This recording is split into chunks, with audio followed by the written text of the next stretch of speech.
Bihar technical service commission सारे appointments की यहाँ पे जानकारी ला रहा है एक्सेप्ट फॉर द वन जिसकी आप और हम इंतजार कर रहे हैं, जो कि है बीटीएससी जेई की एग्जाम डेट। फॉर्म्स कब के भरे जा चुके हैं, यहाँ पे कब के क्लोज हो चुके हैं, बट अभी भी सीबीटी कब होगा कब नहीं होगा उसका कोई भी यहाँ पे हमको दूर दूर तक नामो निशान नहीं देखने को मिल रहा है। आखिरकार ये डिलेस क्यों हो रहे हैं, ये डिलेस कब तक होंगे, हमको अपनी तैयारी के पर्सपेक्टिव में इन डिलेस का क्या फायदा उठाना चाहिए, ये सारे जितने भी प्रश्न आपके दिमाग में चल रहे होंगे वो सब मैं नंदिनी आपकी एजुकेटर कॉम्प्रिहेंसिवली एड्रेस करने वाली हूँ। तो 5 से 7 मिनट मेरे साथ रहो और पूरा ब्रेकडाउन समझो कि एक्चुअल में अभी जो टेक्निकल सर्विस कमीशन है वहां पे चल क्या रहा है, जिसकी रिस्पेक्ट में आपकी अंडरस्टैंडिंग जो है वो विथ रिस्पेक्ट टू कि ये जो एग्जामिनेशन डेट नहीं आ रही है उसका करना क्या है वो डेवलप हो पाए। ठीक है, तो चलिए बिना किसी देरी के हमारा जो ये पूरा डिस्कशन है वो चालू करते हैं और अपना अंडरस्टैंडिंग यहाँ पे बार रेस करते हैं टू एक्चुअली सी कि अभी करंट स्टेटस क्या है हमारे रिक्रूटमेंट प्रोसेस का।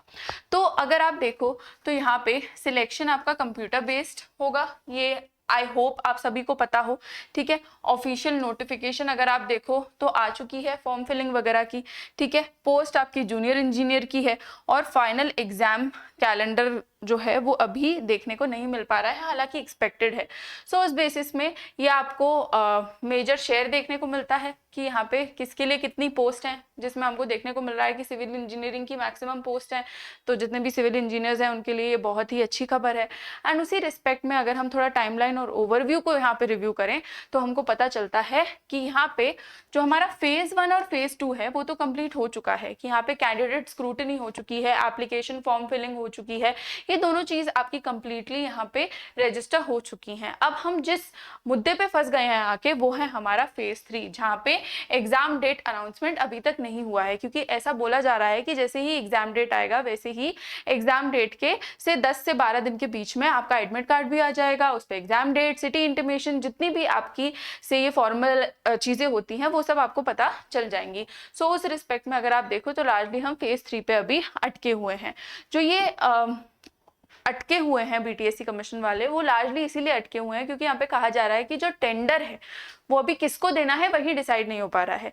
हर चीज स्क्रूटनाइज हो चुकी है, हर चीज यहाँ पे एक्सेप्ट हो चुकी है। इट्स जस्ट कि यहाँ पे एग्जामिनेशन कंडक्टिंग बॉडी किसको बनाना है, किस एंटिटी को यहाँ पे वो जिम्मेदारी देनी है जिसके बेसिस पे सीबीटी जो है वो आपका ऑर्गेनाइज किया जा सके, वो यहाँ पे आपका डिसाइड नहीं हो पा रहा। एंड उसकी वजह से ये जो पूरी डिले इन प्रोसेस है वो आपकी हो रही है। तो अगर आपको कोई भी कह रहा है कि बीटीएससी एग्जामिनेशन अब होने वाला है, तब होने वाला है, कोई भी आपको फेक न्यूज देखने को मिलती है, तो you should not trust it. What you should trust on is कि जो आपकी बीटीएससी की वेबसाइट है उसको आप रेगुलरली चेक करते रहो, बिकॉज अनवेरिफाइड सोर्सेज जो हैं वो अपने व्यूज के लिए, अपने क्लिकबेट्स के लिए कुछ भी करेंगे और आपको बिल्कुल भी गुमराह नहीं होना है इस समय पे, क्योंकि ऑलरेडी आपके ऊपर इतनी सारी दिक्कत परेशानियां हैं झेलने के लिए। पढ़ना भी है, एग्जाम की भी चिंता है, कब डेट आ जाएगी वो भी चिंता है, 2025 की रिक्रूटमेंट अभी तक नहीं हो पाई है, तो ऑब्वियसली बहुत ज्यादा घबराहटें हैं डील करने के लिए। तो और ज्यादा अपनी झोली में मत डालो।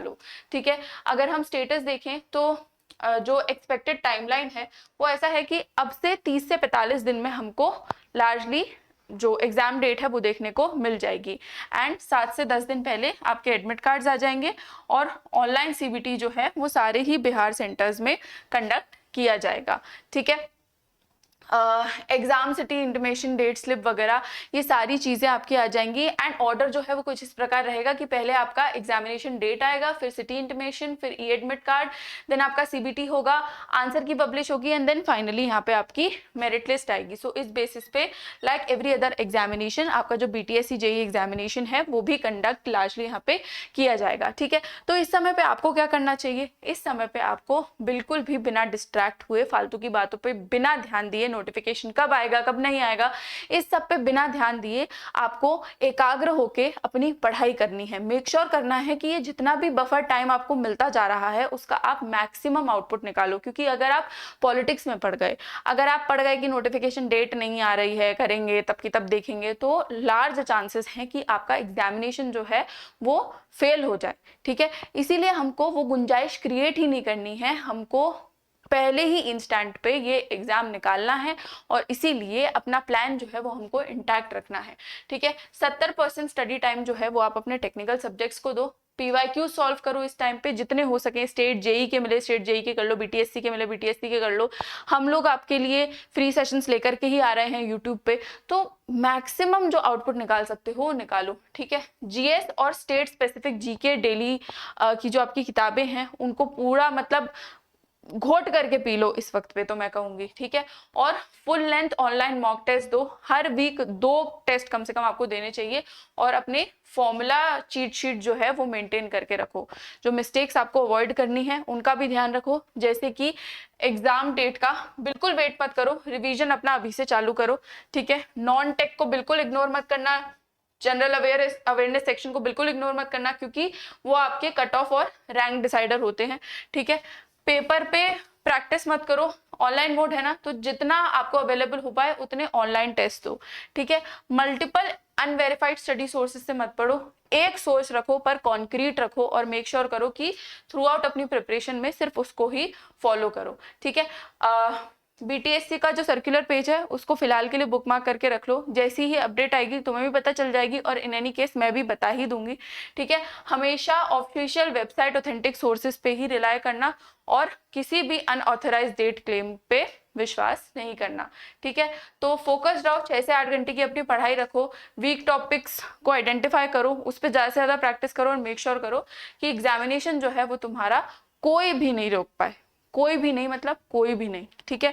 क्योंकि ये आपका बिल्कुल पीक टाइम है कि एग्जामिनेशन कंडक्ट होने ही वाला होगा, इसीलिए हमको कोशिश करनी है कि हमको हराने वाला कोई भी यहाँ पे माइका लाल बिल्कुल भी मौजूद ना हो। हमको खुद पे विश्वास रखना है और मेक श्योर करना है कि एग्जामिनेशन की डेट बेशक कल ही क्यों ना आ जाए, लेकिन हमारी तैयारी ऐसी हो कि किसी भी प्रकार से हम लोगों को खुद पे सेल्फ डाउट नहीं होना चाहिए। बाकी कोई भी दिक्कत परेशानी आती है तो पूरी की पूरी YCT की जो टीम है वो आपके साथ खड़ी हुई है, आपको सपोर्ट प्रोवाइड करने के लिए, आपको यहाँ पे से मोटिवेट करने के लिए, आपको हेल्प करने के लिए with all the content. You just have to name it और हम यहाँ पे आपके लिए वो चीज करके ले आएंगे, ठीक है।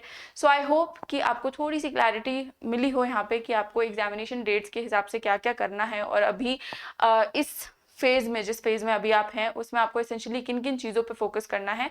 आई थिंक अगर आप ये सब करोगे then you are good to go for your examination and फिर आपको कोई भी चिंता दिक्कत परेशानी लेने की जरूरत नहीं है, ठीक है। सो अभी के लिए बस इतना ही। मैं टाइम एंड अगेन आपके लिए ऐसे ही इंफॉर्मेटिव वीडियोस लेकर के आती रहूंगी जिसमें हम बात करेंगे हमारे डिफरेंट एग्जामिनेशंस के बारे में एंड मेक श्योर करेंगे कि यहाँ पे हमारी अंडरस्टैंडिंग जो है वो ऐसी रहे जिसकी रिस्पेक्ट में हमारी प्लानिंग स्ट्रैटेजी कुछ भी फेल ना हो एंड जो भी एग्जामिनेशन हम यहाँ पे टारगेट कर रहे हैं वो हम पार कर पाए। सो यस, अभी के लिए बस इतना ही। मिलती रहूंगी मैं नंदिनी आपकी एजुकेटर इस पर्टिकुलर चैनल पे। आप अगर इस चैनल पर न्यू हैं तो सब्सक्राइब कर लीजिए एंड मेक श्योर करें कि आप चाहे हमारी पुरानी फैमिली का हिस्सा या नहीं, इस पर्टिकुलर सेशन को लाइक शेयर और कमेंट जरूर करें। चलिए अभी के लिए ध्यान रखिए, मैं मिलती रहूंगी आपको इसी चैनल पे। धन्यवाद।